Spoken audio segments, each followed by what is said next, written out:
Perkenalkan, saya atas nama Angelia Jessica Leba dengan NIM 20030300024, mahasiswa Visi Prodi Sosiologi Undana semester 1 kelas A. Baik, pada kali ini saya akan mereview buku ke-14 mata kuliah pengantar sosiologi. Baik, saya akan menjelaskan pada bab pertama, perspektif sosiologi. Perspektif sosiologi dan ilmu lainnya mengetahui fokus setiap ilmu sosial. Seperti halnya manusia saat ini yang memiliki keinginan kuat untuk mengungkap misteri di sekitar mereka. Demikian juga lakukan orang di zaman kuno. Penjelasan mereka tidak hanya berdasarkan observasi bagaimanapun, tapi bercampur dengan sihir dan takhayul untuk memuaskan keingintahuan dasar mereka tentang dunia. Manusia secara bertahap berkembang ilmu pengetahuan, metode sistematis untuk mempelajari dunia sosial dan alam, dan pengetahuan yang diperoleh dengan metode tersebut. Sosiologi studi tentang masyarakat dan perilaku manusia salah satu ilmu ini. Bab kedua, budaya. Ralph Linton membuat komentar tentang ikan untuk menjelaskan poin ini. Kecuali di luar biasa keadaan, sebagian besar karakteristik budaya kita sendiri tetap tidak terlihat oleh kita. Namun signifikan budaya sangat dalam. Itu menyentuh hampir setiap aspek siapa dan apa kita.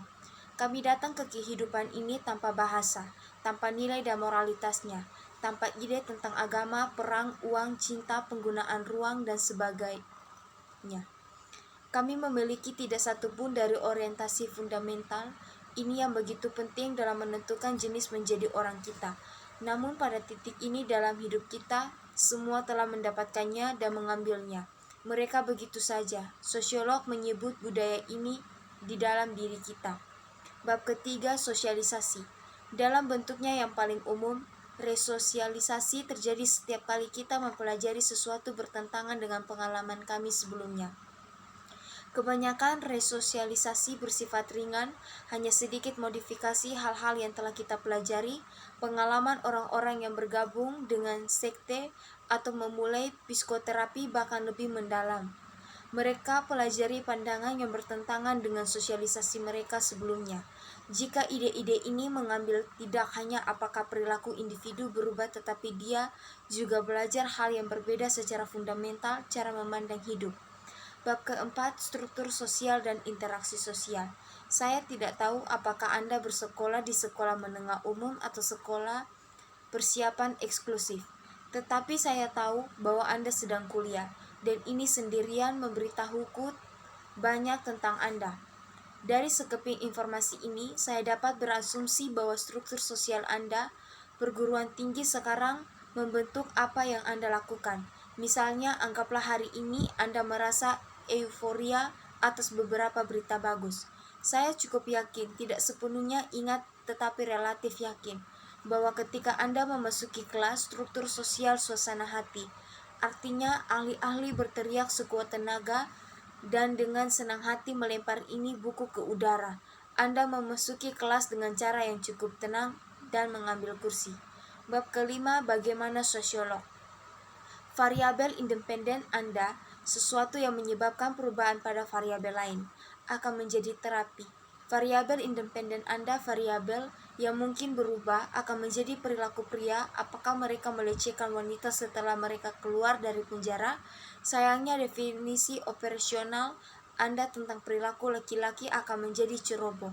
Salah satu laporan dari istri atau catatan yang menunjukkan siapa yang telah ditangkap kembali karena pelecehan. Ini ceroboh karena beberapa wanita tidak akan melaporkan pelecehan, dan beberapa pria yang melakukan pelecehan, istri mereka tidak akan ditangkap. Namun itu mungkin yang terbaik yang bisa Anda lakukan.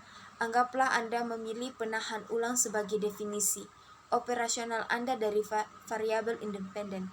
Bab ke-6, masyarakat ke sosial jaringan.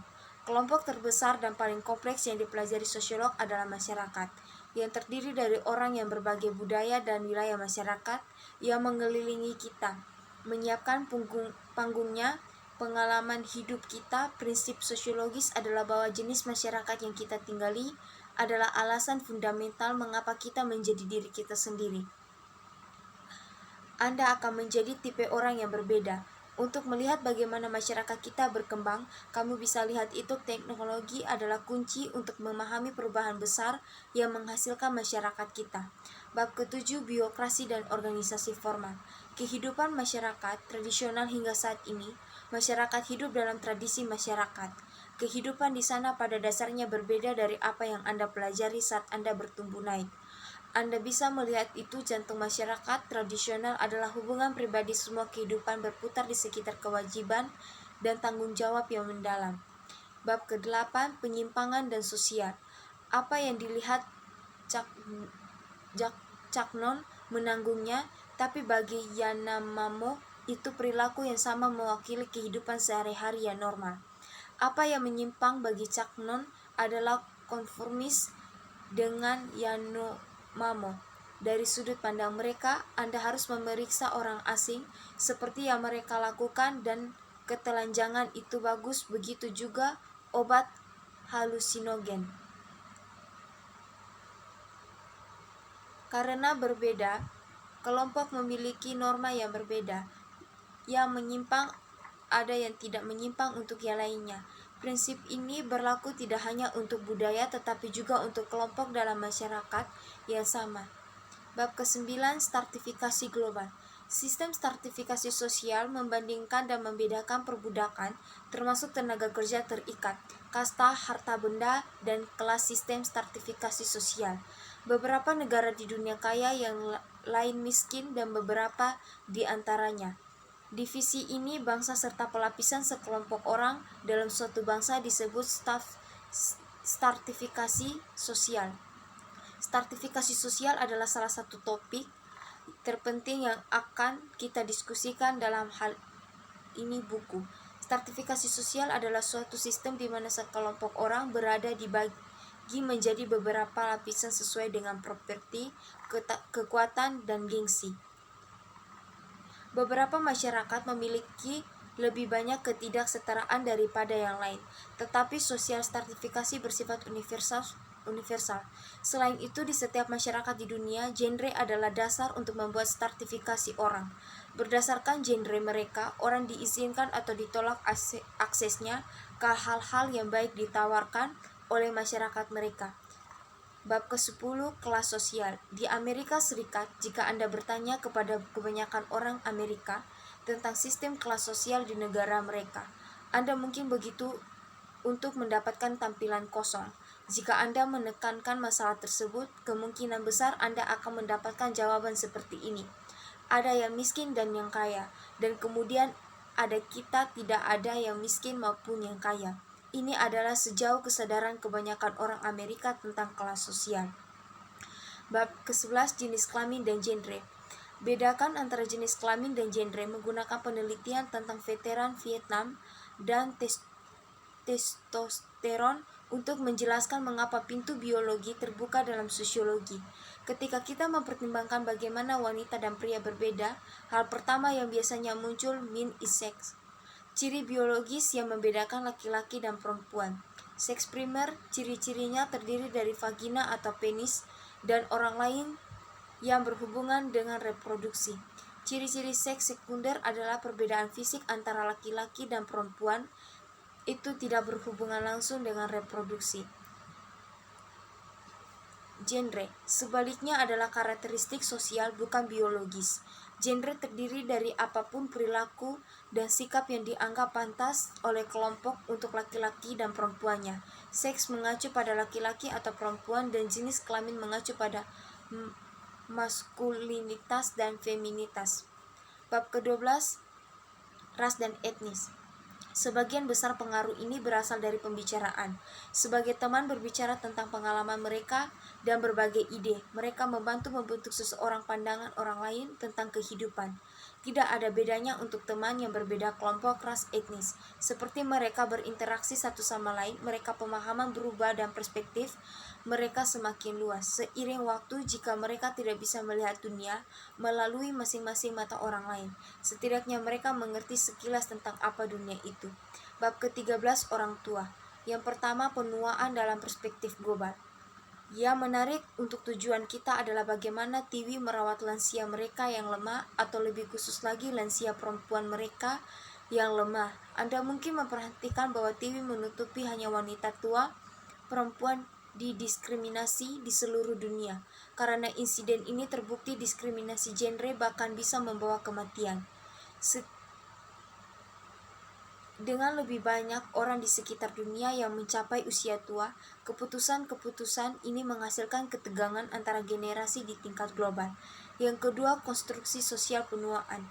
Cara Tiwi memperlakukan wanita lanjut usia yang lemah mencerminkan salah satu cara ekstrim dalam mengatasinya dengan penuaan.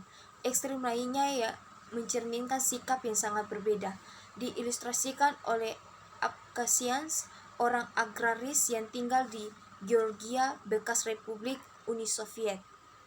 Bab ke-14, ekonomi. Transformasi sistem ekonomi meringkas perubahan sejarah yang luas dalam sistem ekonomi, menekankan ketidaksamaan. Meskipun sketsa ini mungkin sedikit dibesar-besarkan banyak dari kita yang seperti Kim. Signifikan sosiologis utama dari surplus dan perdagangan adalah mereka mendorong ketimpangan sosial karena beberapa orang mengumpulkan lebih banyak harta daripada yang lain. Bab ke-15, politik. Interaksionis simbolik menggunakan istilah mikropolitik untuk merujuk pada penggunaan kekuasaan dalam kehidupan sehari-hari. Kita akan melihat makropolitik, penerapan kekuasaan atas kelompok besar. Apakah kediktatoran atau demokrasi adalah contoh makropolitik? Karena otoritas penting untuk makropolitik, mari kita mulai dengan topik ini. Bab ke-16, pernikahan dan keluarga. Apa itu keluarga? Keluarga harus mudah didefinisikan karena sangat penting kemanusiaan bahwa itu universal. Meskipun setiap kelompok manusia mengorganisir anggotanya keluarga, budaya dunia menampilkan keragaman bentuk keluarga yang luar biasa, di mana orang tua bertanggung jawab mendisiplinkan anak-anak dan memenuhi kebutuhan materi mereka. Ini juga tampak jelas, tapi itu tidak universal. Bab ke-17, pendidikan. Pendidikan di masyarakat sebelumnya tidak memiliki institusi sosial terpisah yang disebut pendidikan. Mereka yang tidak memiliki gedung khusus yang disebut sekolah, dan tidak ada orang yang mencari nafkah sebagai guru. Pendidikan itu sama dengan akulturalis, belajar budaya, itu masih dalam kelompok suku hari ini. Pendidikan adalah sistem formal kelompok untuk mengajarkan pengetahuan, nilai, dan keterampilan.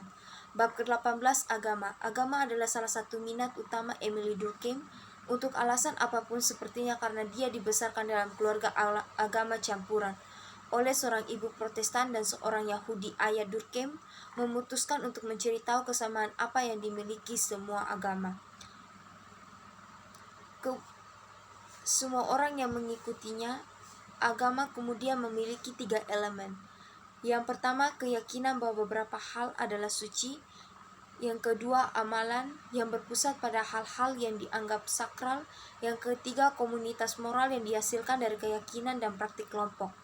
Bab ke-19, kedokteran dan kesehatan. Sosiologi dan studi kedokteran dan kesehatan, kita akan membahas mengapa orang miskin sering menerima perawatan medis kelas 2 dan seperti dalam contoh ini, perawatan yang tidak baik. Kita juga akan melihat bagaimana biaya yang meroket menciptakan dilema etika seperti keluarnya pasien dari rumah sakit sebelum mereka keluar baik dan penjatahan perawatan medis.